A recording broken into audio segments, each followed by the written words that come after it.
Welcome to Therapy with Brianna. My name is Brianna Marshall. I am a licensed marriage and family therapist and an AAMFT approved supervisor.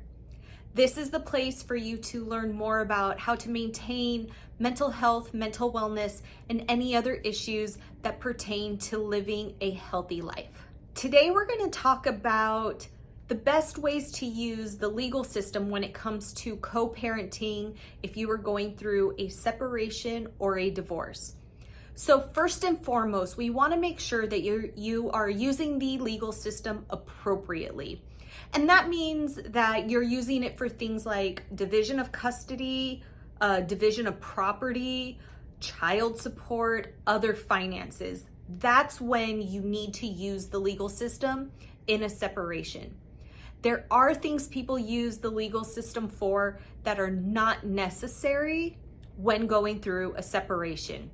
And those are things like to use it to punish your ex-spouse, to get things out of the legal system that you weren't able to get in the marriage, to get even with your spouse for years of problems that you've had.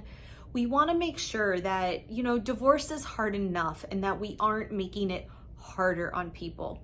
I heard of a case once where a spouse was so angry at his wife for wanting to divorce him, and he had a lot of money and his wife didn't. And so they went through the legal system, and he flat out told people that he was going to drag out the legal process as long as he could just to make her broke, right? Just to hurt her financially. Ultimately, that hurts your children. And so we want to make sure, again, that you are not using the legal system for emotional or revenge reasons, and that the legal system is used exactly what it's meant for: division of property, custody, and child support. Did you know that 70% of divorce cases actually don't require an attorney or involvement in the legal system at all? There are alternatives to the legal system, and that could be something like mediation, collaborative services, parent coordination, therapy, self-help. All of these are viable options instead of retaining an attorney to go through the legal system. And many people who don't need to get an attorney involved will report things like parent coordination, family mediation are very helpful and useful in figuring out what works best for their family without having to go to court and get a judge involved. And remember, family counseling is a part of that. So you can absolutely see a family counselor, even if you are not together, even if you are not a couple, and get co-parenting help and support. There are economic changes that you are going to want to consider when going through a divorce or separation.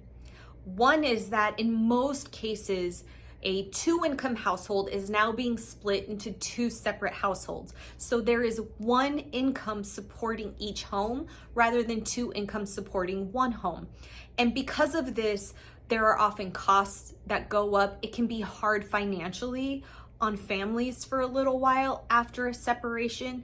So we want to make sure that during this time, we are not making unnecessary emotional decisions when it comes to big purchases. So we want to make sure that you're not going into debt or deeper into debt during the divorce process, because that can add added stress, added anxiety, or depressive symptoms to someone who is already feeling and going through so much because their relationship and their family are separated. We also want to make sure that when you are separating, a lot of parents feel so guilty for what they're putting their children through. So they use finances in order to guilt begone their children during a divorce. So this would be things like buying them more than they need, making big purchases that they don't need. We don't want you buying your children out of guilt. One, it doesn't work. Separation is painful for children, no matter what you do. So we want to make sure you're addressing their emotional and mental wellness needs and not doing that just with finances, right? And then that includes you as the adult as well. It's easy to buy ourselves things, get that endorphin dump that we get when we go shopping or buy that shiny new toy to help us feel better. But what we know is that those feelings are temporary, right? You cannot buy your way out of the emotional distress that sometimes comes with a divorce or a separation. And so you want to be mindful of that. And lastly, for some people, a financial situation gets better after a divorce or separation because maybe you had a partner who had a gambling addiction. Maybe you had a partner who had a spending addiction. Maybe they weren't a great saver and you are. Now that you are in charge of your own finances, we want to make sure that during this time of the divorce, you are taking enough time to really reevaluate your financial situation so you don't make decisions that are going to hurt you or your family in the future. Let's talk about healthy ways to heal after a separation. Make sure that you are not isolating yourself or your children during this time. After a separation, we really need to rein in our support team, our tribe, who can help build us up and help us navigate this unknown that we're stepping into. Please do not pull yourself away from family, friends, and your support team, and do not pull children away from their support team either during this time. This is when we need our tribe. Don't use your children for emotional support. As an adult, we do not want to put our adult problems onto them. So please make sure you have your support, whether again, that's friends, family, a therapist, somebody who you can help navigate your emotional changes during this time, and not using our children for that reason. We also don't want to prevent our family from having new experiences if we're able to do so, right? So we want to create support systems that will meet our family's needs, that feels like support, and people who can help us moving forward. In addition to familial support, we also want to look at what community support do you have? Do you have reliable care for your children? If you are now a single parent, when your children are with you, you're going to need to make sure that they're cared for when you have to go to work or when you have things and appointments to do. So let's look at, do you have reliable care for your children when they are in your care? Do you need assistance in your healing? A lot of people do, and there's absolutely no shame in that. Familial separation is a huge life-altering thing. It is a big decision to make, and it's often helpful if you have professional support so you don't have to either make that decision alone or feel like you're living in that decision alone.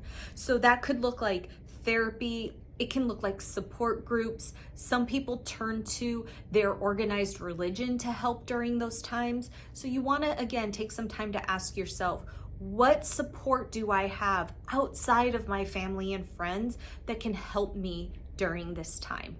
And then lastly, let's look at your social support. Do you know how to be single with children? For many of you, you were co-parenting with someone who lived in the home. You were maybe in a monogamous relationship with that person. Now you're on your own.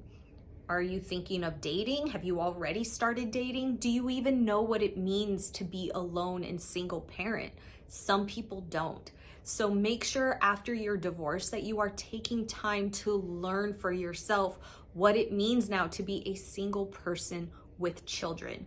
And then maybe you were in a tough marriage, maybe even abusive, where you were disconnected from your family, friends, and support group.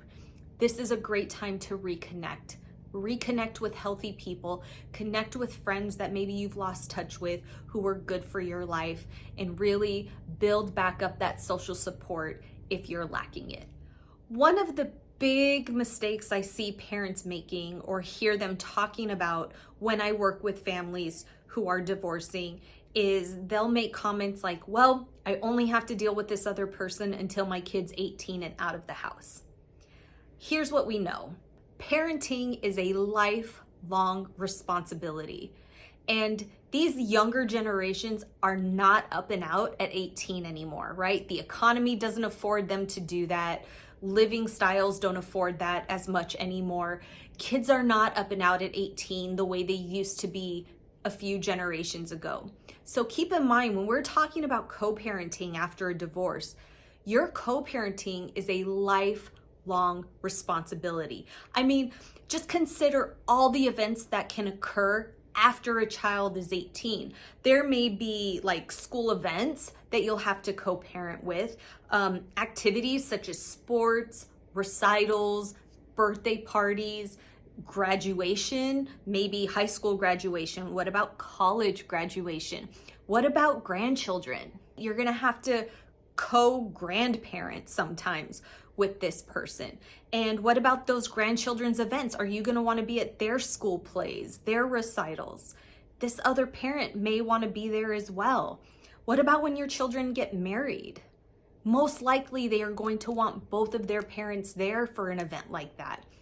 There are so many times in someone's life that they want and hope that their parents are present. So please remember, when you are building a co-parenting relationship after a divorce, we are not just talking about until your kid is 18. We are talking about developing a healthy co-parenting relationship that will be lifelong. Let's talk about what healthy co-parenting looks like. Let's talk about what successful co-parenting looks like. And I'm gonna start you off with a thought. If your children feel like they have to choose sides between you and their other parent, it means the co-parenting relationship needs work. Children should not feel like they are in the middle of their parents. Let's talk about what co-parenting is and is not. So here's what co-parenting is. Co-parenting is ongoing communication and decision-making about your children's needs and interests. It is coming to terms with the fact that you are going to have to share time with your co-parent, with your child. We all say that and it sounds great in theory, but that first time you have to hand your child off to another parent when you do not want to or are not ready to is heartbreaking. So it's important to recognize that in healthy co-parenting, where it's safe for your child to be with that other parent, you are going to have to make sure that you are sharing time with your child with that other person. During a co-parenting relationship, we want to make sure that we are separating parenting issues from lingering issues in the relationship. We don't want our role as spouses to get in the way of what our role as parents are. And what is co-parenting not? Co-parenting is not getting your needs met before your child. A child's needs come first. A co-parenting relationship should not involve rehashing issues that occurred during the relationship. The divorce took care of that, right? We separated because of our issues. So there should be no place for those to come up again in our co-parenting relationship. We should not be having ongoing conflict like we did in the relationship. We may need to work some things out and again, allow some grace time and periods for our co-parenting relationship to evolve, but it should not involve ongoing conflict. That's stressful for you, that's stressful for your children. We don't want that. Co-parenting is not going back to our spousal roles where we interact and communicate with one another the same way we did in a relationship together, a romantic relationship together.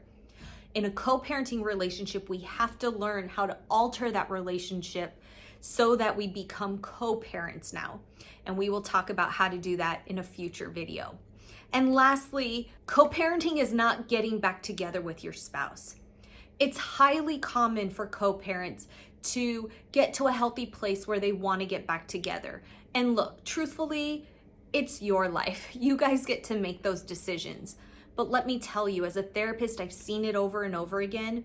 It is very confusing for children when their parents are constantly breaking up, making up, breaking up, making up. So please make sure that if you make the decision to separate from your partner and you share that with your children, that is a decision you have really come to terms with, that you guys are serious about it. Because if not, if there's a lot of breaking up and getting back together, it becomes very hurtful and painful for children to go through that experience. Thank you so much for watching. I really appreciate that you're taking the time to watch these videos, and I hope they're helpful.